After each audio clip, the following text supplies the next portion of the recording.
Hello students, this is Vipasha Gar. आज lecture है आपका बीएफए थर्ड ईयर के लिए। इंडियन एस्थेटिक्स कोड है जिसका 302। तो हम बात कर रहे थे वॉकबर्ड जी के बारे में, जो विविध राइटर्स में आते हैं आपके। ठीक है, वॉकबर्ड जी का हमारा इंट्रो चल रहा था। इसमें ये पीपीटी आपकी पिछले उसमें कंप्लीट हो चुकी थी। आज हम आगे बात करेंगे जिसमें आपका टॉपिक है क्लासिक्स ऑफ आयुर्वेदा। ठीक है, आयुर्वेद के क्लासिक्स।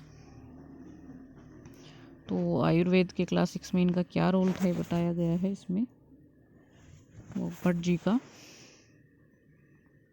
द अष्टनगर दयास्मिता यानी दवा का दिल काव्य भाषा में लिखा गया है। ये नाम है, ठीक है। तो इसको बताया है कि ये काव्य भाषा में लिखा गया है।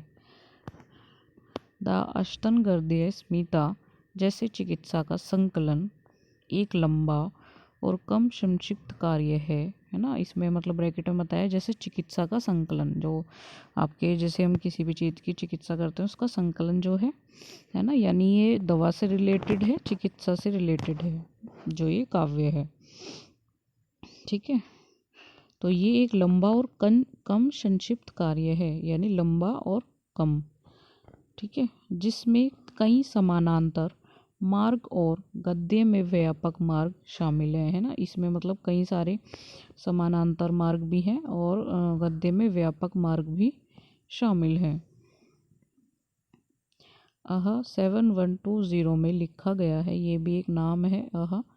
7120 में लिखा गया है कि संस्कृत के छंद आसानी से समझ में आते हैं, यानी जो संस्कृत के छंद होते हैं वो आसानी से समझ में आते हैं, जो आयुर्वेद ज्ञान का एक सुसंगत लेखा प्रस्तुत करते हैं। यानी मतलब जो वो वाले छंद जो आसानी से समझ में आते हैं वो कौन से, जो आयुर्वेद ज्ञान का एक सुसंगत लेखा प्रस्तुत करते हैं। ठीक है, यानी जो भी आपका आयुर्वेदिक ज्ञान है उसका सुसंगत जो लेखा होता है वो प्रस्तुत करते हैं, है ना।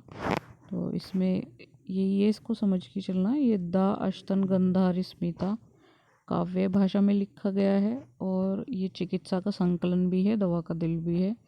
और ये एक लंबा और कम संक्षिप्त कार्य है जिसमें कई समानांतर मार्ग और गद्य में व्यापक मार्ग शामिल है ना। इसमें मतलब कई समानांतर मार्ग भी हैं और गद्य में व्यापक मार्ग भी शामिल हैं। फिर 7120 में लिखा गया है कि संस्कृत के छंद आसानी से समझ में आते हैं, जो आयुर्वेदिक ज्ञान का एक सुसंगत लेखा प्रस्तुत करते हैं। संस्कृत में अष्टांग का अर्थ है। अब इन्होंने बताया है कि संस्कृत में अष्टांग का अर्थ क्या है। अंश यानी 8 घटक और आयुर्वेदिक के 8 खंडों को संबंधित करता है ना। जो अंश 8 घटक हैं और आयुर्वेदिक के 8 खंडों को भी ये संदर्भित करता है। आंतरिक चिकित्सा, सर्जरी, स्त्री रोग और बाल चिकित्सा, कायाकल्प चिकित्सा, कामोद्दीप चिकित्सा, विश्व विज्ञान और मनोविज्ञान या आध्यात्मिक उपचार, और ENT यानी कान, नाक और गला। ठीक है, ENT का मतलब होता है कान, नाक और गला। ठीक है, तो इसमें क्या कहा है कि संस्कृत में अष्टांग का अर्थ है अंश यानी 8 घटक और आयुर्वेदिक के 8 खंडों को संदर्भित करता है। यानी ये आयुर्वेदिक के 8 खंड हैं, है ना। कौन कौन से पता है इसमें? पहला है आंतरिक चिकित्सा, दूसरा है सर्जरी, तीसरा है स्त्री रोग, बाल चिकित्सा, कायाकल्प चिकित्सा, कामोद्दीप चिकित्सा, विश्व विज्ञान, मनोविज्ञान या आध्यात्मिक उपचार, और ENT यानी कान, नाक और गले। दीर्घायु, व्यक्तिगत स्वच्छता, बीमारी के कारणों को मानव जीव पर मौसम और समय का प्रभाव, चिकित्सा के प्रकार और वर्गीकरण, जन्म के दौरान स्वाद, गर्भावस्था और संभव जटिलताओं की भावना का महत्व, व्यक्तिगत गठन आदि पर कुछ खंड हैं। ठीक है, मतलब ये बताया गया है इसमें कि इसमें क्या क्या आपको संदर्भित किया गया है, क्या क्या इसमें आएगा आयुर्वेदिक में, है ना। जैसे दीर्घायु का भी आता है, जो व्यक्तिगत स्वच्छता है उसका आता है, बीमारी के कारण होते हैं, है ना, मानव जीवन पर जो मौसम और समय का प्रभाव पड़ता है वो भी आता है। चिकित्सा के प्रकार आएंगे और उसका वर्गीकरण, है ना। तो जितनी भी इसकी चिकित्सा होती है उनके प्रकार और उनका वर्गीकरण, यानी उनको खुल के बताना, ठीक है, कि किस प्रकार की चिकित्सा होती है और उसके अंदर क्या होता है।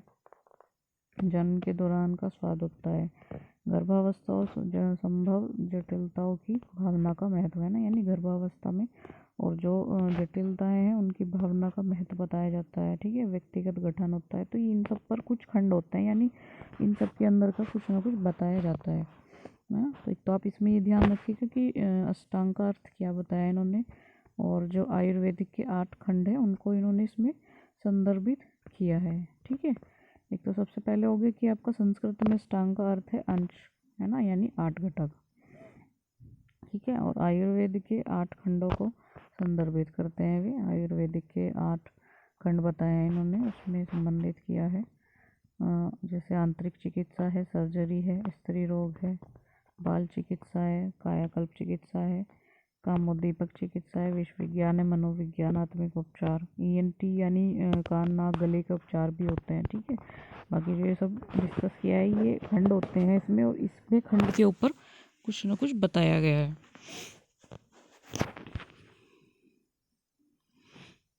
जैसे आपकी दीर्घायु हो गया, व्यक्तिगत स्वच्छता हो गया, जो भी हमने डिस्कस किया है यहाँ पे, इन सब के ऊपर आपके खंड दिए गए हैं इसमें। और एक रोग की स्थापना के लिए विभिन्न एक्ट्स, है ना, यानी किसी भी एक रोग, कोई भी एक रोग है उसकी स्थापना के लिए विभिन्न एक्ट्स जो देते हैं वो इसमें ही आता है। कोई भी आपका रोग हो गया, किसी को भी ले लो, तो उसकी जो स्थापना की जाती है उसके अलग अलग तरह के विभिन्न प्रकार के, है ना, यानी अलग अलग उसके एक्ट्स हो गए।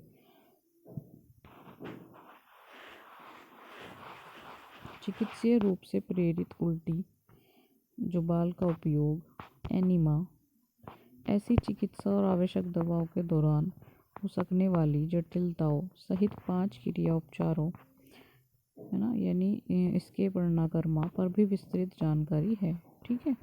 तो जैसे मतलब चिकित्सक रूप में इसमें बताया है कि प्रेरित उल्टी, जुलाब का उपयोग, एनीमा, एनीमा आपने सुना होगा, ये सब ऐसी चिकित्साएं हैं और आवश्यक दवाओं के दौरान जो दी जाने वाली जटिलताएं हैं उसके सहित 5 क्रिया उपचारों, है ना, मतलब 5 अलग अलग क्रिया उपचारों, इसके कर्मा पर भी विस्तृत जानकारी दी है। विस्तृत यानी खुल के इन्होंने जानकारी दी है इन सब पे, है ना। जैसे उल्टी पे जुलाब का उपयोग है, एनीमा है, ये सारी जो चिकित्साएं हैं और इनके आवश्यक दौरान, मतलब जब ये बीमारियां हो तो इसमें क्या दवाई दी जाती है, क्या आवश्यक दवाइयों की ज़रूरत होती है ना। तो जो 5 क्रिया होती हैं उनके दौरान इनकी विस्तृत जानकारी भी दी गई है, ठीक है। भारत में आयुर्वेद की सबसे बड़ी क्लासिक है और भारत और दुनिया भर में पांडुलिपि पुस्तकों में काम की प्रतियां किसी भी अन्य चिकित्सा कार्य से आगे निकल सकती है, यानी इसमें बताया भारत में आयुर्वेद की सबसे बड़ी क्लासिक है, यानी भारत में आयुर्वेद की सबसे बड़ी क्लासिक है, यानी सबसे बड़ा रोल है आयुर्वेद का भारत में। जैसे कि हम सभी जानते हैं कि आयुर्वेदिक काफ़ी पहले टाइम से चलता हुआ आ रहा है और कारगर भी होता है ना। थोड़ा टाइम लगता है ठीक होने में, पर बीमारी को जड़ से ख़त्म करता है और अपने आप में ही बहुत अच्छा ट्रीटमेंट होता है आयुर्वेदिक का। और भारत और दुनिया भर, यानी भी और दुनिया भर में पांडुलिपि पुस्तकालय काम की प्रतियां किसी भी अन्य चिकित्सा कार्य से आगे निकल जाती हैं, यानी दुनिया भर में जो पांडुलिपि पुस्तकालय हैं उसमें जो काम की प्रतिक्रिया हैं वो किसी भी अन्य चिकित्सा कार्य से आगे निकल जाती है, यानी कोई भी चिकित्सा कार्य हो कैसा भी हो, तो जो आयुर्वेद है वो मतलब इससे आगे निकल जाता है ना। मतलब जो किसी भी अन्य जो चिकित्सा कार्य है तो उससे आगे ये निकल जाती है ना। तो मतलब भारत में भी और दुनिया भर में भी जो पांडुलिपि पुस्तकालय में है तो उसकी जो प्रतियां हैं यानी आयुर्वेदिक जो है तो वो अन्य किसी चिकित्साओं से आगे निकल जाता है, ठीक है, यही बताया है। ठीक है, तो आज इतना ही रखते हैं ताकि आपको थोड़ा थोड़ा क्लियर होता रहे। तो इसको आप स्टडी कर लीजिएगा अच्छे से। ठीक है, तो इसमें यही है कि क्लासिक्स ऑफ आयुर्वेदा यानी आयुर्वेदिक के क्लासिक्स, उसके बारे में बताया है इसमें कि आयुर्वेदिक के क्लासिक्स क्या क्या होते हैं, क्या क्या इसमें बताया जाता है ना। ठीक है, तो आज की वीडियो में इतना ही है, फिर आगे नेक्स्ट पीपीटी में डिस्कस करेंगे। इसको आप अच्छे से पढ़ लीजिएगा, हम जूम पर डिस्कस करेंगे बाद में जो भी आपको प्रॉब्लम हो।